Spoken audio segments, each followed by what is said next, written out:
Welcome students, online education channel एडुक्रेसी education for all ਵਿੱਚ ਆਪ ਸਭ ਦਾ ਸਵਾਗਤ ਹੈ।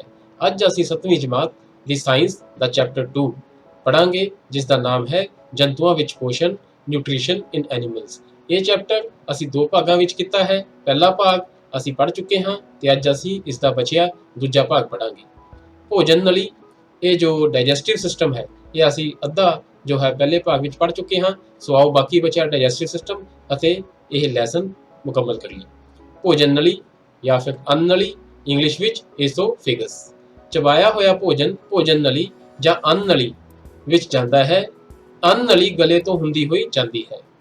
ਅੰਨ ਨਲੀ ਦੀ ਭਿੱਤੀ ਦੀ ਹਿਲਜੁਲ ਨਾਲ ਭੋਜਨ ਹੇਠਾਂ ਸਰਕਦਾ ਰਹਿੰਦਾ ਹੈ। ਇਹ ਤੁਸੀਂ ਦੇਖ ਸਕਦੇ ਹੋ ਡਾਇਗਰਾਮ ਵਿੱਚ। ਇਹ ਜੋ ਅੰਨ ਨਲੀ ਹੈ, ਇਹ ਜੋ ਪਾਈਪ ਹੈ, ਜੋ ਫੂਡ ਪਾਈਪ ਹੈ, ਇਸ ਵਿੱਚ ਤੁਸੀਂ ਇਹ ਖਾਣਾ ਜੋ ਹੈ ਨੀਚੇ ਸਰਕਦਾ ਨੀਚੇ ਜਾਂਦਾ ਦੇਖ ਸਕਦੇ ਹੋ। ਅਸਲ ਵਿੱਚ ਸੰਪੂਰਨ ਆਹਾਰ ਨਲੀ ਫੂਡ ਪਾਈਪ ਦੀ ਹਿਲਜੁਲ ਹੁੰਦੀ ਰਹਿੰਦੀ ਹੈ ਅਤੇ ਇਸ ਗਤੀ ਨਾਲ ਭੋਜਨ ਹੇਠਾਂ ਜਾਂਦਾ ਰਹਿੰਦਾ ਹੈ। ਇਹ ਗਤੀ ਭੋਜਨ ਨੂੰ ਹੇਠਾਂ ਵੱਲ ਧੱਕਦੀ ਰਹਿੰਦੀ ਹੈ। ਕਦੇ ਕਦੇ ਸਾਡਾ ਮਿਹਦਾ ਯਾਨੀ ਕਿ ਸਟਮਕ ਖਾਦੇ ਹੋਏ ਭੋਜਨ ਨੂੰ ਸਵੀਕਾਰ ਨਹੀਂ ਕਰਦਾ। ਨਤੀਜੇ ਵਜੋਂ ਤੁਹਾਨੂੰ ਉਲਟੀ, ਇੰਗਲਿਸ਼ ਵਿੱਚ ਕੀ ਕਹਾਂਗੇ, ਵੋਮਿਟ ਦੁਆਰਾ ਉਸ ਨੂੰ ਬਾਹਰ ਕੱਢ ਦਿੰਦਾ ਹੈ। ਤੁਹਾਡੇ ਨਾਲ ਇਹ ਕਈ ਵਾਰ ਹੋਇਆ ਹੋਵੇਗਾ, ਜਦੋਂ ਕਿ ਤੁਹਾਡੇ ਮਿਹਦੇ ਨੇ, ਤੁਹਾਡੇ ਸਟਮਕ ਨੇ ਜੋ ਤੁਸੀਂ ਖਾਧਾ ਉਹਨੂੰ ਸਵੀਕਾਰ ਨਹੀਂ ਕੀਤਾ ਅਤੇ ਉਸ ਨੂੰ ਬਾਹਰ ਕੱਢ ਦਿੱਤਾ। ਅਜਿਹੀ ਘਟਨਾ ਯਾਦ ਕਰੋ ਜਦੋਂ ਭੋਜਨ ਤੋਂ ਬਾਅਦ ਤੁਸੀਂ ਉਲਟੀ ਕੀਤੀ ਹੋਵੇ ਅਤੇ ਇਸ ਦੇ ਕਾਰਨ ਦੇ ਵਿਸ਼ੇ ਵਿੱਚ ਚਰਚਾ ਕਰੋ। ਤੁਸੀਂ ਆਪਣੇ ਵੱਡਿਆਂ ਨਾਲ, ਆਪਣੇ ਮਾਤਾ ਪਿਤਾ ਨਾਲ, ਆਪਣੇ ਅਧਿਆਪਕ ਨਾਲ ਇਸ ਬਾਰੇ ਚਰਚਾ ਕਰੋ ਅਤੇ ਜਾਣਨ ਦੀ ਕੋਸ਼ਿਸ਼ ਕਰੋ ਕਿ ਆਖਰਕਾਰ ਤੁਹਾਡੇ ਮਿਹਦੇ ਨੇ ਤੁਹਾਡਾ ਖਾਧਾ ਹੋਇਆ ਖਾਣਾ ਸਵੀਕਾਰ ਕਿਉਂ ਨਹੀਂ ਕੀਤਾ। ਕਦੇ ਕਦੇ ਤੁਸੀਂ ਜਲਦੀ ਖਾਂਦੇ ਹੋ ਜਾਂ ਖਾਂਦੇ ਸਮੇਂ ਗੱਲਾਂ ਕਰਦੇ ਹੋ। ਤੁਹਾਨੂੰ ਹਿਚਕੀ ਆਉਂਦੀ ਹੈ। ਹਿਚਕੀ ਨੂੰ ਇੰਗਲਿਸ਼ ਵਿੱਚ ਕੀ ਕਹਿੰਦੇ ਆ, ਹਿਕਅਪ ਜਾਂ ਫਿਰ ਹੱਤੂ ਆਉਂਦਾ ਹੈ। ਇਹ ਭੋਜਨ ਕਣਾਂ ਦੇ ਸਾਹ ਨਲੀ ਵਿੱਚ ਜਾਣ ਦੇ ਕਾਰਨ ਹੁੰਦਾ ਹੈ। ਸੋ ਤੁਹਾਨੂੰ ਯਾਦ ਹੋਏਗਾ, ਤੁਹਾਨੂੰ ਪਤਾ ਹੈ ਕਿ ਤੁਹਾਡੇ ਮਾਪੇ, ਤੁਹਾਡੇ ਵੱਡੇ, ਤੁਹਾਡੇ ਟੀਚਰਸ ਤੁਹਾਨੂੰ ਰੋਕਦੇ ਹਨ ਕਿ ਖਾਂਦੇ ਸਮੇਂ ਗੱਲਾਂ ਨਹੀਂ ਕਰਨੀਆਂ। ਇਸ ਦਾ ਕਾਰਨ ਇਹੀ ਹੈ ਜੋ ਅਸੀਂ ਇਸ ਪੈਰਾਗ੍ਰਾਫ ਵਿੱਚ, ਇਸ ਚੈਪਟਰ ਦੇ ਇਸ ਭਾਗ ਵਿੱਚ ਪੜਾਂਗੇ। ਸਾਹ ਨਲੀ ਨੱਕ ਤੋਂ ਆਉਣ ਵਾਲੀ ਹਵਾ ਨੂੰ ਫੇਫੜਿਆਂ ਨੂੰ ਇੰਗਲਿਸ਼ ਵਿੱਚ ਕੀ ਕਹਿੰਦੇ ਆ, ਲੰਗਸ ਤੱਕ ਲੈ ਕੇ ਜਾਂਦੀ ਹੈ। ਇਹ ਅੰਨ ਨਲੀ ਦੇ ਨਾਲ ਨਾਲ ਚੱਲਦੀ ਹੈ, ਪਰ ਗਲੇ ਵਿੱਚ ਹਵਾ ਦਾ ਅਤੇ ਭੋਜਨ ਦਾ ਮਾਰਗ ਇੱਕ ਹੀ ਹੁੰਦਾ ਹੈ। ਫਿਰ ਭੋਜਨ ਨੂੰ ਸਾਹ ਨਲੀ ਵਿੱਚ ਨੂੰ ਕੀ ਕਹਿੰਦੇ ਆ ਇੰਗਲਿਸ਼ ਵਿੱਚ, ਟ੍ਰੈਕੀਆ ਜਾਂ ਫਿਰ ਵਿੰਡ ਪਾਈਪ। ਜੋ ਭੋਜਨ ਨਲੀ ਹੈ, ਫੂਡ ਪਾਈਪ, ਕਿਉਂਕਿ ਉਹਦੇ ਵਿੱਚੋਂ ਫੂਡ ਨਿਕਲਦਾ ਹੈ, ਉਹਦੇ ਵਿੱਚੋਂ ਭੋਜਨ ਲੰਘਦਾ ਹੈ। ਤੇ ਜੋ ਜਿੱਥੋਂ ਹਵਾ ਲੰਘਦੀ ਹੈ, ਭਾਵ ਕਿ ਅਸੀਂ ਸਾਹ ਲੈਂਦੇ ਹਾਂ, ਉਸ ਨੂੰ ਵਿੰਡ ਪਾਈਪ ਵਿੱਚ ਦਾਖਲ ਹੋਣ ਤੋਂ ਕਿਸ ਤਰ੍ਹਾਂ ਰੋਕਿਆ ਜਾ ਸਕਦਾ ਹੈ। ਸੋ ਜੇ ਰਾਹ ਇੱਕ ਹੈ ਦੋਹਾਂ ਚੀਜ਼ਾਂ ਦਾ, ਤਾਂ ਇਸ ਨੂੰ ਰੋਕਿਆ ਕਿਵੇਂ ਜਾਵੇ ਕਿ ਇਹ ਜੋ ਭੋਜਨ ਹੈ, ਉਹ ਜੋ ਸਾਹ ਨਲੀ ਹੈ, ਵਿੰਡ ਪਾਈਪ ਹੈ, ਉਹਦੇ ਵਿੱਚ ਨਾ ਜਾਵੇ। ਭੋਜਨ ਲਗਾਉਣ ਸਮੇਂ ਇੱਕ ਪੇਸ਼ੀ ਦਾ ਰਚਨਾ ਵਾਲਵ ਦਾ ਕੰਮ ਕਰਦੀ ਹੈ। ਇੱਕ ਪੇਸ਼ੀ ਦਾ ਰਚਨਾ ਸਾਡੇ ਗਲੇ ਵਿੱਚ ਮੌਜੂਦ ਹੁੰਦੀ ਹੈ, ਜੋ ਕਿ ਢੱਕਣ ਦਾ ਕੰਮ ਕਰਦੀ ਹੈ, ਜਿਹੜੀ ਸਾਹ ਨਲੀ ਨੂੰ ਢੱਕ ਲੈਂਦੀ ਹੈ ਅਤੇ ਭੋਜਨ ਨੂੰ ਅੰਨ ਨਲੀ ਵਿੱਚ ਭੇਜ ਦਿੰਦੀ ਹੈ। ਸੋ ਜਦੋਂ ਅਸੀਂ ਭੋਜਨ ਖਾਂਦੇ ਹਾਂ, ਭੋਜਨ ਲਗਾਉਂਦੇ ਹਾਂ, ਤਾਂ ਉਸ ਸਮੇਂ ਕੀ ਹੁੰਦਾ ਹੈ, ਇੱਕ ਵਾਲਵ ਜੋ ਹੈ, ਜੋ ਸਾਹ ਨਲੀ ਦਾ ਸੁਰਾਖ ਹੈ, ਉਹ ਢੱਕ ਦਿੰਦਾ ਹੈ ਤਾਂ ਜੋ ਖਾਣਾ ਉਹਦੇ ਵਿੱਚ ਨਾ ਜਾ ਸਕੇ ਤੇ ਖਾਣੇ ਨੂੰ ਫੂਡ ਪਾਈਪ ਭੋਜਨ ਨਲੀ ਵਿੱਚ ਭੇਜ ਦਿੰਦਾ ਹੈ। ਅਚਾਨਕ ਭੋਜਨ ਦੇ ਕਣ ਸਾਹ ਨਲੀ ਵਿੱਚ ਚਲੇ ਜਾਣ ਕਾਰਨ ਸਾਨੂੰ ਹੱਤੂ ਆਉਂਦਾ ਹੈ। ਤੇ ਜਦੋਂ ਅਸੀਂ ਖਾਂਦੇ ਬੋਲਦੇ ਹਾਂ, ਤਾਂ ਹੁੰਦਾ ਕੀ ਹੈ, ਜੋ ਭੋਜਨ ਦੇ ਛੋਟੇ ਕਣ ਹਨ, ਉਹ ਸਾਡੇ ਸਾਹ ਨਲੀ ਵਿੱਚ ਚਲੇ ਜਾਂਦੇ ਹਨ ਅਤੇ ਸਾਨੂੰ ਹੱਤੂ ਆਉਂਦਾ ਹੈ। ਸੋ ਇਹ ਸਾਰਾ ਕਾਰਨ ਹੈ ਕਿ ਸਾਨੂੰ ਕਿਉਂ ਜੋ ਸਾਡੇ ਵੱਡੇ ਹਨ, ਸਾਡੇ ਮਾਪੇ ਹਨ, ਖਾਂਦੇ ਸਮੇਂ ਗੱਲਬਾਤ ਕਰਨ ਤੋਂ, ਬੋਲਣ ਤੋਂ ਮਨਾ ਕਰਦੇ ਹਨ। ਲੈਸਨ ਦਾ ਅਤੇ ਡਾਈਜੈਸਟਿਵ ਸਿਸਟਮ ਦਾ, ਪਾਚਕ ਪ੍ਰਣਾਲੀ ਦਾ ਅਗਲਾ ਭਾਗ, ਮਿਹਦਾ, ਸਟਮਕ। ਮੋਟੀ ਭਿੱਤੀ ਵਾਲੀ ਇੱਕ ਥੈਲੀਨੁਮਾ ਸੰਰਚਨਾ ਹੁੰਦੀ ਹੈ। ਸਟਮਕ ਹੁੰਦਾ ਕੀ ਹੈ, ਤੁਸੀਂ ਦੇਖ ਸਕਦੇ ਹੋ। ਇਹ ਜੋ ਨੀਚੇ ਥੈਲੀ ਹੈ, ਇਹ ਕੀ ਹੈ, ਮਿਹਦਾ, ਇੰਗਲਿਸ਼ ਵਿੱਚ ਸਟਮਕ। ਇਹ ਚਪਟਾ ਅਤੇ ਯੂ ਸ਼ਕਲ ਦਾ ਹੁੰਦਾ ਹੈ ਅਤੇ ਪਾਚਨ ਮਾਰਗ, ਡਾਈਜੈਸਟਿਵ ਟ੍ਰੈਕ ਦਾ ਸਭ ਤੋਂ ਚੌੜਾ ਭਾਗ ਹੈ। ਇਹ ਇੱਕ ਪਾਸੇ ਅੰਨ ਨਲੀ ਤੁਸੀਂ ਦੇਖ ਸਕਦੇ ਹੋ ਅਤੇ ਨੀਚੇ ਛੋਟੀ ਅੰਦਰ ਵੱਲ ਖੁੱਲਦਾ ਹੈ। ਸੋ ਇਹ ਜੋ ਹੈ, ਇਹ ਛੋਟੀ, ਉੱਪਰ ਤੁਸੀਂ ਦੇਖੋਗੇ ਕਿ ਫੂਡ ਪਾਈਪ, ਤੇ ਨੀਚੇ ਜੋ ਇਹ ਹਿੱਸਾ ਹੈ, ਇਹ ਜਾ ਕੇ ਕਿੱਥੇ ਖੁੱਲਦਾ ਹੈ, ਛੋਟੀ ਅੰਦਰ ਵਿੱਚ। ਮਿਹਦੇ ਦੀ ਅੰਦਰਲੀ ਸਤ੍ਹਾ ਮਿਊਕਸ, ਹਾਈਡਰੋਕਲੋਰਿਕ ਐਸਿਡ ਅਤੇ ਪਾਚਕ ਰਸ ਰਸਾਉਂਦੀ ਹੈ। ਸੋ ਜੋ ਇਸ ਦੀ ਅੰਦਰਲੀ ਸਤ੍ਹਾ ਹੈ, ਉਹਦੇ ਵਿੱਚੋਂ ਕੀ ਨਿਕਲਦਾ ਹੈ, ਮਿਊਕਸ, ਹਾਈਡਰੋਕਲੋਰਿਕ ਐਸਿਡ ਅਤੇ ਪਾਚਕ ਰਸ। ਜੋ ਹਾਈਡਰੋਕਲੋਰਿਕ ਐਸਿਡ ਹੈ ਅਤੇ ਪਾਚਕ ਰਸ ਹਨ, ਇਹ ਭੋਜਨ ਨੂੰ ਪਚਾਉਂਦੇ ਹਨ ਅਤੇ ਜੋ ਮਿਊਕਸ ਹੈ, ਉਹ ਜੋ ਸਟਮਕ ਦੀ ਅੰਦਰਲੀ ਸਤ੍ਹਾ ਹੈ ਉਹ ਐਸਿਡ ਦੇ ਸੰਪਰਕ ਵਿੱਚ ਆਉਣ ਨਾਲ ਨੁਕਸਾਨ ਨਾ ਹੋਵੇ ਉਸ ਨੂੰ ਨੁਕਸਾਨ ਤੋਂ ਬਚਾਉਂਦਾ ਹੈ। ਮਿਊਕਸ ਮੈਦੇ ਦੀ ਅੰਦਰਲੀ ਪਰਤ ਨੂੰ ਸੁਰੱਖਿਆ ਪ੍ਰਦਾਨ ਕਰਦਾ ਹੈ ਕਿਸ ਤੋਂ? ਤੇਜ਼ਾਬ ਤੋਂ, ਜੋ ਕਿ ਮੈਦਾ ਖੁਦ ਹੀ ਬਣਾਉਂਦਾ ਹੈ, ਹਾਈਡਰੋਕਲੋਰਿਕ ਐਸਿਡ। ਤੇਜ਼ਾਬ ਅਨੇਕਾਂ ਅਜਿਹੇ ਜੀਵਾਣੂਆਂ ਬੈਕਟੀਰੀਆ ਨੂੰ ਨਸ਼ਟ ਕਰਦਾ ਹੈ ਜੋ ਭੋਜਨ ਦੇ ਨਾਲ ਉੱਥੇ ਪਹੁੰਚ ਜਾਂਦੇ ਹਨ। ਸੋ ਜਦੋਂ ਅਸੀਂ ਭੋਜਨ ਗ੍ਰਹਿਣ ਕਰਦੇ ਹਾਂ ਤਾਂ ਭੋਜਨ ਦੇ ਨਾਲ ਕਈ ਤਰ੍ਹਾਂ ਦੇ ਬੈਕਟੀਰੀਆ ਵੀ ਸਟਮਕ ਵਿੱਚ, ਮੈਦੇ ਵਿੱਚ ਪਹੁੰਚ ਜਾਂਦੇ ਹਨ ਅਤੇ ਇਹ ਤੇਜ਼ਾਬ ਕੀ ਕਰਦਾ ਹੈ? ਉਹ ਸਾਰੇ ਜੀਵਾਣੂਆਂ ਨੂੰ, ਸਾਰੇ ਬੈਕਟੀਰੀਆਸ ਨੂੰ ਮਾਰ ਦਿੰਦਾ ਹੈ। ਨਾਲ ਹੀ ਇਹ ਮਾਧਿਅਮ ਨੂੰ ਤੇਜ਼ਾਬੀ ਬਣਾਉਂਦਾ ਹੈ। ਪਾਚਕ ਰਸ ਪ੍ਰੋਟੀਨ ਨੂੰ ਸਰਲ ਪਦਾਰਥਾਂ ਵਿੱਚ ਵਿਘਟਿਤ ਕਰ ਦਿੰਦੇ ਹਨ। ਇਹ ਜੋ ਸਾਰਾ ਪ੍ਰੋਸੈਸ ਹੈ ਇਹ ਕਰਦਾ ਕੀ ਹੈ? ਪ੍ਰੋਟੀਨਸ ਨੂੰ ਸਰਲ ਪਦਾਰਥਾਂ ਵਿੱਚ ਵਿਘਟਿਤ ਕਰ ਦਿੰਦਾ ਹੈ। ਸੋ ਆਓ ਬੱਚਿਓ ਲੈਸਨ ਵੱਲ ਅੱਗੇ ਵਧਦੇ ਹਾਂ। ਛੋਟੀ ਆਂਦਰ, ਸਟਮਕ ਤੋਂ ਬਾਅਦ ਖਾਣਾ ਹੁਣ ਕਿੱਥੇ ਪਹੁੰਚ ਗਿਆ? ਛੋਟੀ ਆਂਦਰ ਵਿੱਚ, ਦ ਸਮਾਲ ਇੰਟੈਸਟਾਈਨ। ਇਹ ਤੁਸੀਂ ਦੇਖ ਸਕਦੇ ਹੋ, ਖਾਣਾ ਪਹਿਲਾਂ ਇੱਥੋਂ ਚੱਲਿਆ, ਫੂਡ ਪਾਈਪ ਵਿੱਚੋਂ ਹੁੰਦਾ ਹੋਇਆ, ਮੈਦੇ ਵਿੱਚੋਂ ਹੁੰਦਾ ਹੋਇਆ, ਹੁਣ ਇਹ ਕਿੱਥੇ ਪਹੁੰਚ ਗਿਆ? ਛੋਟੀ ਆਂਦਰ ਵਿੱਚ। ਲਗਭਗ 7.5 ਮੀਟਰ ਲੰਮੀ ਅਤੇ ਬਹੁਤ ਕੁੰਡਲਿਤ ਨਲੀ ਹੈ। ਤੁਸੀਂ ਦੇਖ ਸਕਦੇ ਹੋ ਇਹ ਕਿੰਨੀ ਘੁਮਾਊਦਾਰ ਹੈ ਅਤੇ ਇਹ ਬਹੁਤ ਹੀ ਲੰਬੀ ਹੁੰਦੀ ਹੈ, ਲਗਭਗ 7.5 ਮੀਟਰ। ਇਹ ਜਿਗਰ ਅਤੇ ਲੂਬਾ ਤੋਂ ਰਸ ਪ੍ਰਾਪਤ ਕਰਦੀ ਹੈ। ਇਹਦੇ ਵਿੱਚ ਇਹ ਜਿਗਰ, ਲਿਵਰ ਅਤੇ ਲੂਬਾ ਇਹ ਦੋਨਾਂ ਵਿੱਚੋਂ ਰਸ ਜੋ ਹੈ ਇਸ ਨਲੀ ਵਿੱਚ, ਇਸ ਅੰਦਰ ਵਿੱਚ ਆਉਂਦਾ ਹੈ। ਇਸ ਤੋਂ ਇਲਾਵਾ ਇਸ ਦੀ ਭਿੱਤੀ ਵਿੱਚੋਂ ਵੀ ਕੁਝ ਰਸ ਰਿਸਦੇ ਹਨ। ਇਸ ਤੋਂ ਇਲਾਵਾ ਕੁਝ ਰਸ ਇਸ ਦੇ ਅੰਦਰੋਂ, ਇਸ ਦੀ ਅੰਦਰਲੀ ਸਤ੍ਹਾ ਵਿੱਚੋਂ ਵੀ ਰਿਸਦੇ ਹਨ। ਸੋ ਇਹ ਸਾਰੇ ਰਸ ਮਿਲ ਕੇ ਕੀ ਕਰਦੇ ਹਨ? ਇਹ ਭੋਜਨ ਨੂੰ ਪਚਾ ਦਿੰਦੇ ਹਨ। ਅਗਲਾ ਭਾਗ ਪਾਚਕ ਪ੍ਰਣਾਲੀ ਦਾ, ਜਿਗਰ ਯਾਨੀ ਕਿ ਲੀਵਰ। ਗੂੜੇ ਲਾਲ ਭੂਰੇ ਰੰਗ ਦੀ ਇੱਕ ਗ੍ਰੰਥੀ ਭਾਵ ਕਿ ਗਲੈਂਡ ਹੁੰਦੀ ਹੈ ਜਿਹੜੀ ਪੇਟ ਦੇ ਉੱਪਰਲੇ ਭਾਗ ਵਿੱਚ ਸੱਜੇ ਪਾਸੇ ਮੌਜੂਦ ਹੁੰਦੀ ਹੈ। ਇਹ ਤੁਹਾਡਾ ਪੇਟ ਹੈ, ਇਹਦੇ ਬਿਲਕੁਲ ਉੱਪਰ ਸੱਜੇ ਪਾਸੇ ਕੀ ਦਿਖ ਰਿਹਾ ਹੈ? ਇਹ ਜੋ ਵੱਡੀ ਸੰਰਚਨਾ ਹੈ ਇਸ ਨੂੰ ਕੀ ਕਹਿੰਦੇ ਹਾਂ? ਜਿਗਰ ਜਾਂ ਫਿਰ ਇੰਗਲਿਸ਼ ਵਿੱਚ ਲੀਵਰ। ਸਰੀਰ ਦੀ ਸਭ ਤੋਂ ਵੱਡੀ ਗ੍ਰੰਥੀ ਜਿਗਰ, ਜੋ ਜਿਗਰ ਹੈ ਇਹ ਸਾਡੀ ਬਾਡੀ ਵਿੱਚ, ਸਾਡੇ ਸਰੀਰ ਵਿੱਚ ਸਭ ਤੋਂ ਵੱਡੀ ਗ੍ਰੰਥੀ ਹੈ, ਸਭ ਤੋਂ ਵੱਡਾ ਗਲੈਂਡ ਹੈ। ਸਰੀਰ ਦੀ ਸਭ ਤੋਂ ਵੱਡੀ ਗ੍ਰੰਥੀ ਜਿਗਰ ਇਹ ਪਿਤਰਸ ਯਾਨੀ ਕਿ ਇੰਗਲਿਸ਼ ਵਿੱਚ ਬਾਈਲ ਜੂਸ ਦਾ ਰਿਆਜ਼ ਕਰਦੀ ਹੈ। ਇਹ ਰਿਆਜ਼ ਕਿਸ ਚੀਜ਼ ਦਾ ਕਰਦੀ ਹੈ? ਇਹ ਕੀ ਸਿਕ੍ਰੀਟ ਕਰਦੀ ਹੈ? ਬਾਈਲ ਜੂਸ, ਜਿਹੜਾ ਇੱਕ ਥੈਲੀ ਵਿੱਚ ਇਕੱਠਾ ਹੁੰਦਾ ਰਹਿੰਦਾ ਹੈ। ਸੋ ਇਹ ਸਿਕ੍ਰੀਟ ਤਾਂ ਕਰਦੀ ਹੈ ਪਰ ਇਹ ਉਸ ਨੂੰ ਸਟੋਰ ਨਹੀਂ ਕਰਕੇ ਰੱਖ ਸਕਦੀ, ਇਸ ਕਰਕੇ ਇਸ ਨੂੰ ਸਟੋਰ ਕਰਨ ਵਾਸਤੇ ਇੱਕ ਅਲੱਗ ਥੈਲੀ ਹੈ ਜਿਸ ਨੂੰ ਕੀ ਕਿਹਾ ਜਾਂਦਾ ਹੈ?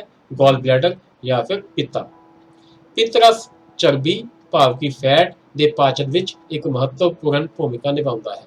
ਜੋ ਇਹ ਪਿਤਰਸ ਹੈ, ਜੋ ਕਿ ਲੀਵਰ ਸਿਕ੍ਰੀਟ ਕਰਦਾ ਹੈ, ਉਹ ਕਰਦਾ ਕੀ ਹੈ? ਜੋ ਚਰਬੀ ਹੈ ਉਹ ਉਸ ਨੂੰ ਪਚਾਉਣ ਵਿੱਚ ਇੱਕ ਮਹੱਤਵਪੂਰਨ ਭੂਮਿਕਾ ਅਦਾ ਕਰਦਾ ਹੈ।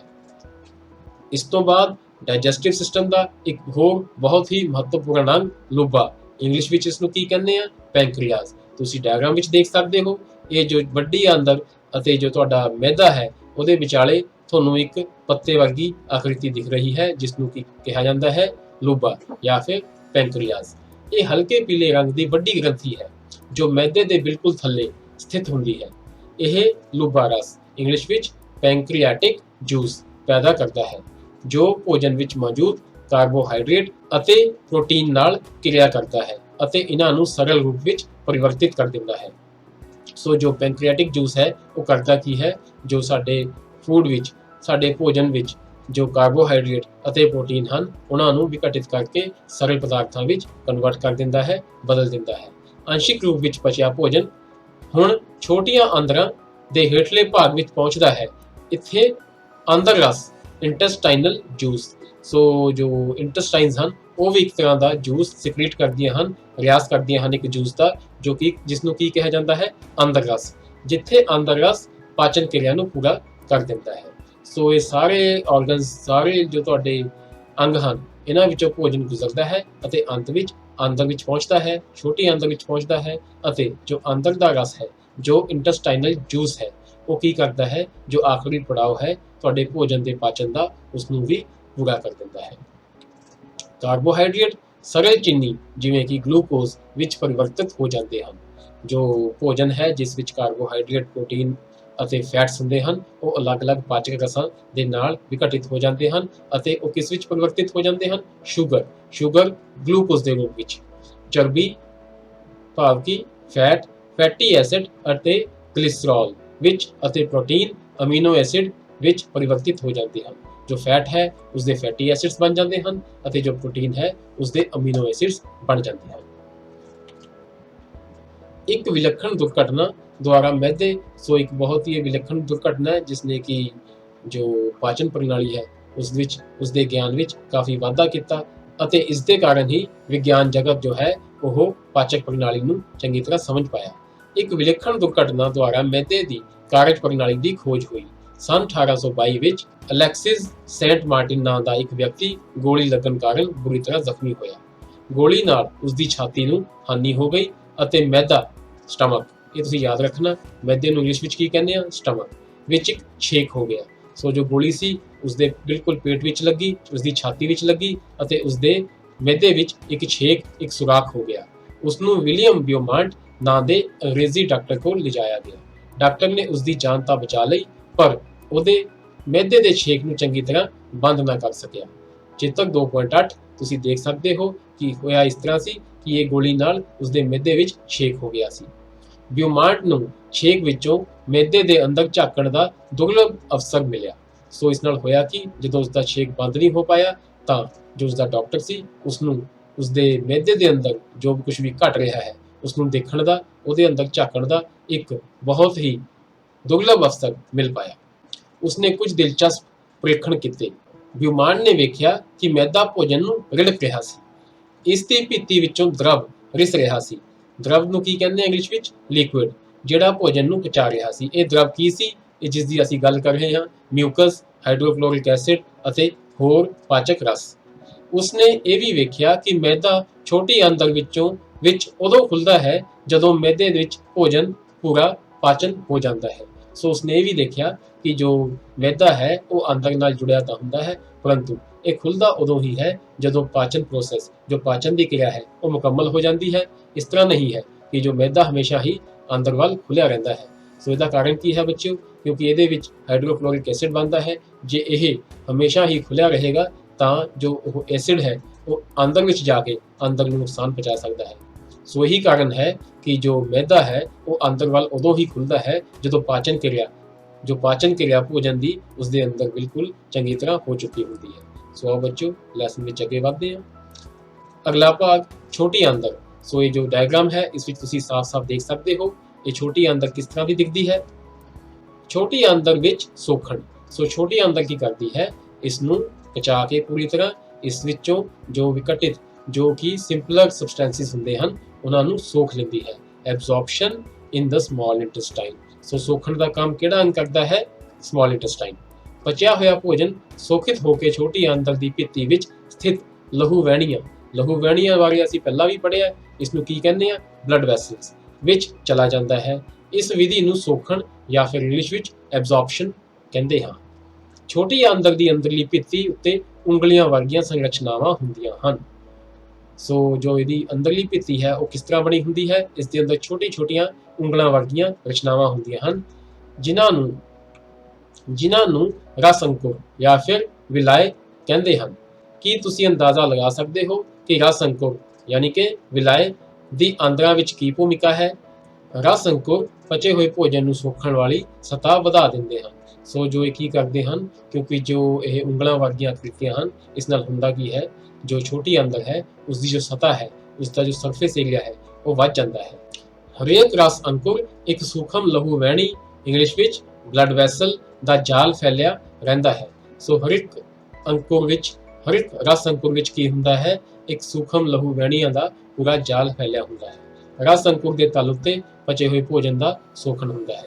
ਸੋ ਇਹ ਜੋ ਅੰਕੁਰ ਹਨ, ਜੋ ਰਸ ਅੰਕੁਰ ਹਨ, ਇਹ ਕਰਦੇ ਕੀ ਹਨ, ਜੋ ਭੋਜਨ ਜੋ ਕਿ ਬਿਲਕੁਲ ਹੁਣ ਸਰਲ ਤੇ ਸਿੰਪਲ ਪਦਾਰਥਾਂ ਵਿੱਚ ਬਣ ਚੁੱਕਿਆ ਹੈ ਉਸ ਦਾ ਸੋਖਣ ਕਰ ਲੈਂਦੇ ਹਨ। ਸੋ ਇਹ ਕੰਮ ਜੋ ਹੈ ਇਹ ਛੋਟੀ ਆਂਦਰ ਦਾ ਹੈ। ਆਓ ਬੱਚਿਓ ਹੁਣ ਅਗਲਾ ਭਾਗ, ਸੋਖਣ ਪਦਾਰਥਾਂ ਦਾ ਸਥਾਨਾਂਤਰ ਲਹੂ ਵਹਿਣੀਆਂ ਦੁਆਰਾ ਸਰੀਰ ਦੇ ਵੱਖ-ਵੱਖ ਭਾਗਾਂ ਤੱਕ ਹੁੰਦਾ ਹੈ। ਸੋ ਸੋਖਣ ਤੋਂ ਬਾਅਦ ਹੁੰਦਾ ਕੀ ਹੈ, ਜੋ ਇਹ ਪਦਾਰਥ ਹਨ, ਜੋ ਇਹ ਜ਼ਰੂਰੀ ਪਦਾਰਥ ਹਨ, ਇਹ ਸਰੀਰ ਦੇ ਵੱਖ-ਵੱਖ ਅੰਗਾਂ ਵੱਲ ਟ੍ਰਾਂਸਫਰ, ਸਥਾਨਾਂਤਰਨ ਕਰ ਦਿੱਤੇ ਜਾਂਦੇ ਹਨ, ਜਿੱਥੇ ਉਹਨਾਂ ਦੀ ਵਰਤੋਂ ਜਟਿਲ ਪਦਾਰਥਾਂ ਨੂੰ ਬਣਾਉਣ ਵਿੱਚ ਕੀਤੀ ਜਾਂਦੀ ਹੈ। ਸੋ ਦੇਖੋ ਇਹ ਬੜਾ ਹੀ ਸੁੰਦਰ ਹੈ। ਜਦੋਂ ਅਸੀਂ ਖਾਣਾ ਗ੍ਰਹਿਣ ਕਰਦੇ ਹਾਂ ਉਹ ਇੱਕ ਜਟਿਲ ਪਦਾਰਥ ਹੁੰਦਾ ਹੈ। ਪਹਿਲਾਂ ਉਸਨੂੰ ਸਰਲ ਪਦਾਰਥਾਂ ਵਿੱਚ ਕਨਵਰਟ ਕੀਤਾ ਜਾਂਦਾ ਹੈ, ਭਾਵ ਕਿ ਉਸਨੂੰ ਪਚਾਇਆ ਜਾਂਦਾ ਹੈ ਅਤੇ ਫਿਰ ਉਹਨਾਂ ਸਿੰਪਲਰ ਜੋ ਬਿਲਕੁਲ ਸਰਲ ਪਦਾਰਥਾਂ ਤੋਂ ਦੁਬਾਰਾ ਕੰਪਲੈਕਸ ਪਦਾਰਥ ਯਾਨੀ ਕਿ ਪ੍ਰੋਟੀਨ, ਕਾਰਬੋਹਾਈਡਰੇਟ ਅਤੇ ਫੈਟ ਬਣਾਏ ਜਾਂਦੇ ਹਨ, ਜੋ ਕਿ ਸਾਡੀ ਬੋਡੀ ਨੂੰ, ਸਾਡੇ ਸਰੀਰ ਨੂੰ એનર્ਜੀ ਦਿੰਦੇ ਹਨ ਅਤੇ ਉਸ ਨੂੰ ਤੰਦਰੁਸਤ ਰੱਖਦੇ ਹਨ। ਇਸ ਵਿਧੀ ਨੂੰ ਸਵੈ ਅੰਗੀਕਰਨ ਜਾਂ ਫਿਰ ਐਸੀਮੀਲੇਸ਼ਨ ਕਹਿੰਦੇ ਹਨ। ਸੈੱਲਾਂ ਵਿੱਚ ਮੌਜੂਦ ਗਲੂਕੋਜ਼ ਦਾ ਵਿਘਟਨ ਆਕਸੀਜਨ ਸਹਾਇਤਾ ਨਾਲ ਕਾਰਬਨ ਡਾਈਆਕਸਾਈਡ ਅਤੇ ਪਾਣੀ ਵਿੱਚ ਹੋ ਜਾਂਦਾ ਹੈ ਅਤੇ ਊਰਜਾ ਮੁਕਤ ਹੁੰਦੀ ਹੈ। ਬਣਦੀ ਕੀ ਹੈ? ਊਰਜਾ। ਭੋਜਨ ਦਾ ਉਹ ਭਾਗ ਜਿਸ ਦਾ ਪਾਚਨ ਨਹੀਂ ਹੁੰਦਾ, ਸ਼ੋਖਣ ਨਹੀਂ ਹੁੰਦਾ, ਵੱਡੀ ਆਂਦਰ ਲਾਰਜ ਇੰਟੈਸਟਾਈਨ ਵਿੱਚ ਭੇਜ ਦਿੱਤਾ ਜਾਂਦਾ ਹੈ ਅਤੇ ਭੋਜਨ ਦਾ ਉਹ ਭਾਗ ਜੋ ਕਿ ਸਰੀਰ ਦੇ ਕਿਸੇ ਕੰਮ ਦਾ ਨਹੀਂ ਹੁੰਦਾ, ਜਿਸ ਦਾ ਕਿ ਪਾਚਨ ਸ਼ੋਖਣ ਨਹੀਂ ਹੁੰਦਾ, ਉਸ ਨੂੰ ਵੱਡੀ ਆਂਦਰ ਜਾਂ ਫਿਰ ਲਾਰਜ ਇੰਟੈਸਟਾਈਨ ਵਿੱਚ ਭੇਜ ਦਿੱਤਾ ਜਾਂਦਾ ਹੈ। ਵੱਡੀ ਆਂਦਰ, ਲਾਰਜ ਇੰਟੈਸਟਾਈਨ। ਵੱਡੀ ਆਂਦਰ ਛੋਟੀ ਆਂਦਰ ਨਾਲੋਂ ਚੌੜੀ ਅਤੇ ਛੋਟੀ ਹੁੰਦੀ ਹੈ। ਤੁਸੀਂ ਦੇਖ ਸਕਦੇ ਹੋ ਡਾਇਗਰਾਮ ਵਿੱਚ, ਜੋ ਵੱਡੀ ਆਂਦਰ ਹੈ ਇਹ ਵਾਕਈ ਹੀ ਵੱਡੀ ਹੈ। ਇਸ ਦਾ ਮੁੱਖ ਕਾਰਜ ਪਾਣੀ ਅਤੇ ਕੁਝ ਲੂਣਾਂ ਨੂੰ ਸੋਖਿਤ ਕਰਨਾ ਹੈ। ਸੋ ਇਹ ਕਰਦੀ ਕੀ ਹੈ? ਪਾਣੀ ਨੂੰ ਅਤੇ ਕੁਝ ਲੂਣਾਂ ਨੂੰ, ਸਾਲਟਸ ਨੂੰ ਸੋਖਿਤ ਕਰਦੀ ਹੈ। ਬਚਿਆ ਹੋਇਆ ਅਣਪਚਿਆ ਅਨਡਾਈਜੈਸਟਡ ਭੋਜਨ ਪਦਾਰਥ ਰੈਕਟਮ ਵਿੱਚ ਚਲਾ ਜਾਂਦਾ ਹੈ ਅਤੇ ਅਰਧ ਠੋਸ ਮਲ ਦੇ ਰੂਪ ਵਿੱਚ ਰਹਿੰਦਾ ਹੈ। ਸਮੇਂ-ਸਮੇਂ ਤੇ ਇਹ ਮਲ ਦੁਆਰ ਐਨਸ ਰਾਹੀਂ ਬਾਹਰ ਕੱਢ ਦਿੱਤਾ ਜਾਂਦਾ ਹੈ। ਇਸ ਨੂੰ ਮਲ ਤਿਆਗ ਕਹਿੰਦੇ ਹਨ। ਸੋ ਇਹ ਜੋ ਆਖਰੀ ਭਾਗ ਹੈ ਤੁਹਾਡੇ ਡਾਈਜੈਸਟਿਵ ਸਿਸਟਮ ਦਾ, ਤੁਹਾਡੀ ਪਾਚਨ ਪ੍ਰਣਾਲੀ ਦਾ, ਇਸ ਵਿੱਚ ਹੁੰਦਾ ਕੀ ਹੈ? ਜੋ ਭੋਜਨ ਦਾ ਭਾਗ ਜੋ ਕਿ ਅਣਪਚਿਆ ਜਾਂ ਫਿਰ ਜੋ ਕਿ ਵੇਸਟ ਮਟੀਰੀਅਲ ਹੈ, ਉਸ ਨੂੰ ਮਲ ਦੁਆਰਾ ਹੀ ਸਰੀਰ ਵਿੱਚੋਂ ਬਾਹਰ ਕੱਢ ਦਿੱਤਾ ਜਾਂਦਾ ਹੈ, ਤਿਆਗ ਦਿੱਤਾ ਜਾਂਦਾ ਹੈ। ਸੋ ਇਸ ਦੇ ਨਾਲ ਹੀ ਜੋ ਪਾਚਨ ਕਿਰਿਆ ਹੈ, ਜੋ ਡਾਈਜੈਸਟਿਵ ਸਿਸਟਮ ਹੈ, ਜੋ ਪਾਚਨ ਪ੍ਰਣਾਲੀ ਹੈ, ਉਹ ਸਮਾਪਤ ਹੁੰਦੀ ਹੈ। 2.3 ਲੈਸਨ ਦਾ ਅਗਲਾ ਭਾਗ, ਘਾਹ ਖਾਣ ਵਾਲੇ ਜੰਤੂਆਂ ਵਿੱਚ ਪਾਚਨ, ਡਾਈਜੈਸ਼ਨ ਇਨ ਗ੍ਰਾਸ ਈਟਿੰਗ ਐਨੀਮਲਸ। ਸੋ ਇਹ ਤੁਹਾਡੇ ਲੈਸਨ ਵਿੱਚ ਅਲੱਗ ਇਸ ਕਰਕੇ ਦਿੱਤਾ ਗਿਆ ਕਿਉਂਕਿ ਘਾਹ ਖਾਣ ਵਾਲੇ ਜਾਨਵਰਾਂ ਵਿੱਚ, ਜੰਤੂਆਂ ਵਿੱਚ ਜੋ ਪਾਚਨ ਹੈ ਉਹ ਥੋੜਾ ਮਨੁੱਖਾਂ ਤੋਂ ਅਤੇ ਦੂਜੇ ਜਾਨਵਰਾਂ ਤੋਂ ਅਲੱਗ ਹੁੰਦਾ ਹੈ। ਇਸ ਕਾਰਨ ਇਹ ਤੁਹਾਨੂੰ ਅਲੱਗ ਇਸ ਲੈਸਨ ਵਿੱਚ ਦਿੱਤਾ ਗਿਆ ਹੈ। ਕੀ ਤੁਸੀਂ ਗਾਂ, ਮੱਝ ਜਾਂ ਘਾਹ ਖਾਣ ਵਾਲੇ ਸ਼ਾਕਾਹਾਰੀ ਹੋਰ ਜੰਤੂਆਂ ਨੂੰ ਵੇਖਿਆ ਹੈ ਕਿ ਉਹ ਉਸ ਸਮੇਂ ਵੀ ਲਗਾਤਾਰ ਚਿੱਥਦੇ ਰਹਿੰਦੇ ਹਨ ਜਦੋਂ ਉਹ ਘਾਹ ਜਾਂ ਚਾਰਾ ਨਾ ਖਾ ਰਹੇ ਹੋਣ? ਅਸਲ ਵਿੱਚ ਉਹ ਪਹਿਲਾਂ ਘਾਹ ਨੂੰ ਜਲਦੀ ਨਿਗਲ ਕੇ ਮੈਦੇ ਦੇ ਇੱਕ ਵੱਖਰੇ ਭਾਗ ਵਿੱਚ ਇਕੱਠਾ ਕਰ ਲੈਂਦੇ ਹਨ। ਇਹ ਭਾਗ ਰੂਮੈਨ ਪਹਿਲਾ ਮੈਦਾ ਅਖਵਾਉਂਦਾ ਹੈ। ਚਿੱਤਰ 2.9 ਜੋ ਕਿ ਤੁਹਾਨੂੰ ਅਗਲੇ ਪੇਜ ਤੇ ਮਿਲੇਗਾ, ਇੱਥੇ ਭੋਜਨ ਦਾ ਅੰਸ਼ਿਕ ਪਾਚਨ ਹੁੰਦਾ ਹੈ। ਸੋ ਜੋ ਇਹ ਘਾਹ ਖਾਣ ਵਾਲੇ ਜੰਤੂ ਹਨ, ਇਹਨਾਂ ਦਾ ਜੋ ਪਾਚਨ ਹੈ ਇਹ ਦੋ ਭਾਗਾਂ ਵਿੱਚ ਹੁੰਦਾ ਹੈ। ਪਹਿਲਾਂ ਉਹ ਕੀ ਕਰਦੇ ਹਨ? ਉਹ ਜਲਦੀ ਘਾਹ ਨੂੰ ਨਿਗਲ ਲੈਂਦੇ ਹਨ, ਜੋ ਕਿ ਘਾਹ ਕਿੱਥੇ ਪਹੁੰਚ ਜਾਂਦਾ ਹੈ? ਉਹ ਪਹਿਲਾ ਮੈਦਾ, ਜਿਸ ਨੂੰ ਕਿ ਇੰਗਲਿਸ਼ ਵਿੱਚ ਰੂਮੈਨ ਕਹਿੰਦੇ ਹਾਂ, ਉਹ ਉੱਥੇ ਜਾ ਕੇ ਉਹ ਅੰਸ਼ਿਕ ਤੌਰ ਤੇ, ਭਾਵ ਕਿ ਪਾਰਸ਼ਲੀ, ਉਹ ਅੱਧਾ ਜੋ ਹੈ ਉਹ ਪਾਚਨ ਹੋ ਜਾਂਦਾ ਹੈ ਉਸਦਾ। ਇਸ ਅੱਧ ਪਚੇ ਨੂੰ ਕੱਢ ਕੇ ਕਹਿੰਦੇ ਹਨ, ਪਰੰਤੂ ਬਾਅਦ ਵਿੱਚ ਜੰਤੂ ਇਸ ਨੂੰ ਛੋਟੇ ਟੁਕੜਿਆਂ ਦੇ ਰੂਪ ਵਿੱਚ ਦੁਬਾਰਾ ਮੂੰਹ ਵਿੱਚ ਲਿਆਉਂਦਾ ਹੈ ਅਤੇ ਇਸ ਨੂੰ ਚਬਾਉਂਦਾ ਹੈ। ਆਓ ਬੱਚਿਓ ਅੱਗੇ ਵਧਦੇ ਹਾਂ।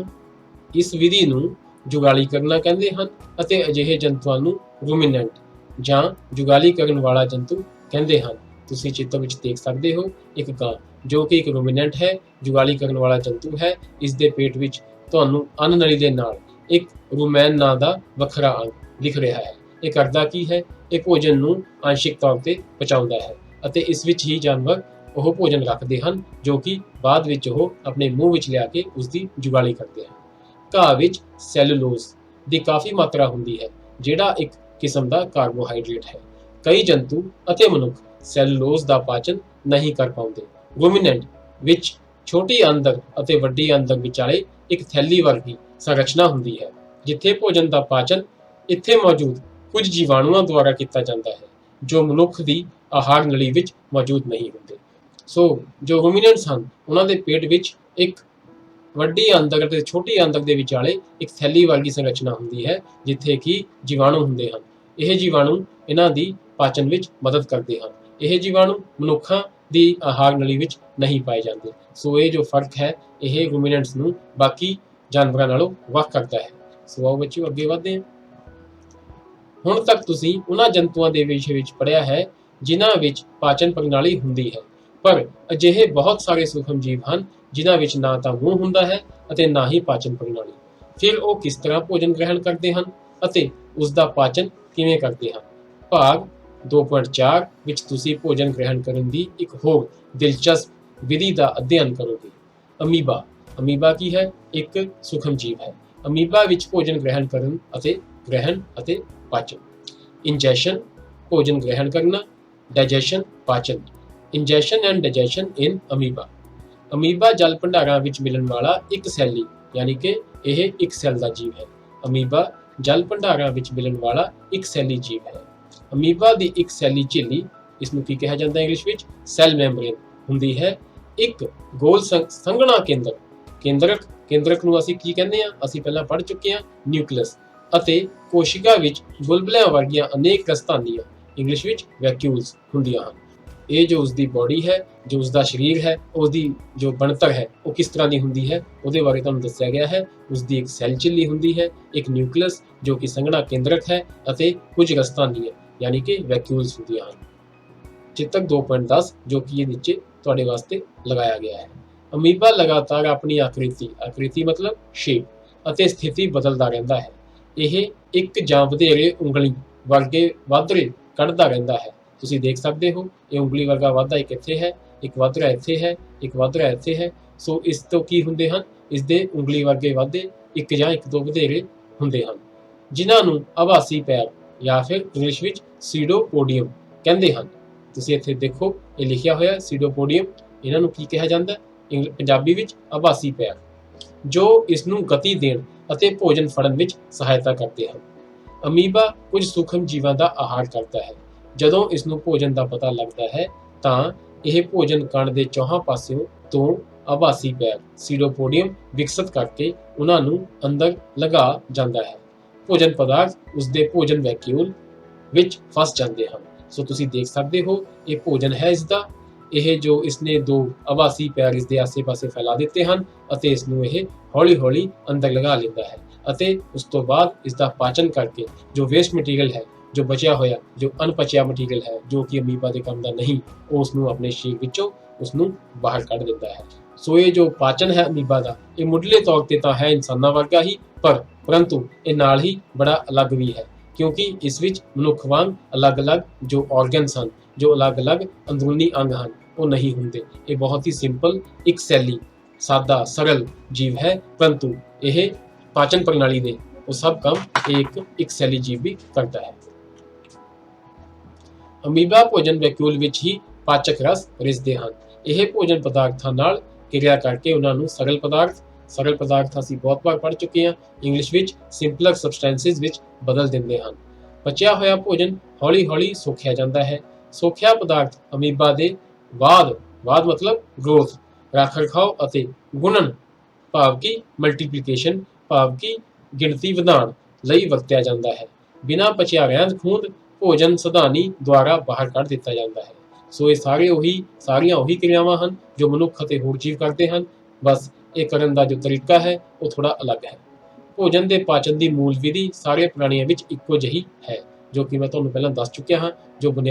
ਜੋ ਮੂਲ ਵਿਧੀ ਹੈ ਉਹ ਲਗਭਗ ਸੇਮ ਹੀ ਹੈ, ਇੱਕੋ ਹੀ ਹੈ, ਜਿਸ ਵਿੱਚ ਭੋਜਨ ਪਦਾਰਥ ਦਾ ਸਰਲ ਪਦਾਰਥਾਂ ਵਿੱਚ ਪਰਿਵਰਤਿਤ ਕੀਤੇ ਜਾਂਦੇ ਹਨ ਅਤੇ ਊਰਜਾ ਐਨਰਜੀ ਰਿਲੀਜ਼ ਹੁੰਦੀ ਹੈ।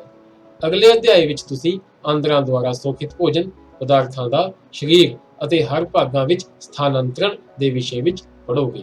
ਸੋ ਇਹ ਜੋ ਲੈਸਨ ਹੈ ਇਸ ਦੇ ਨਾਲ ਹੀ ਸਮਾਪਤ ਹੁੰਦਾ ਹੈ, ਖਤਮ ਹੁੰਦਾ ਹੈ। ਇਹ ਦੂਜਾ ਭਾਗ ਵੀ ਖਤਮ ਹੋ ਚੁੱਕਿਆ ਹੈ। ਤੀਜੇ ਭਾਗ ਵਿੱਚ ਅਸੀਂ ਇਸ ਦੇ ਐਕਸਰਸਾਈਜ਼ਸ ਅਤੇ ਜੋ ਕੁਐਸਚਨ ਆਨਸਰਸ ਵਗੈਰਾ ਹਨ ਉਹ ਕਰਾਂਗੇ। ਇਹ ਦੋਨੋਂ ਭਾਗ ਤੁਸੀਂ ਚੰਗੀ ਤਰ੍ਹਾਂ ਪੜ੍ਹ ਲੈਣੇ ਹਨ ਤਾਂ ਜੋ ਐਕਸਰਸਾਈਜ਼ਸ ਕਰਨ ਵੇਲੇ ਤੁਹਾਨੂੰ ਕੋਈ ਦਿੱਕਤ ਨਾ ਆਵੇ। ਸੋ ਇਹਦੇ ਨਾਲ ਹੀ ਤੁਹਾਡੇ ਤੋਂ ਮੈਂ ਵਿਦਾ ਲੈਂਦਾ ਬੱਚਿਓ।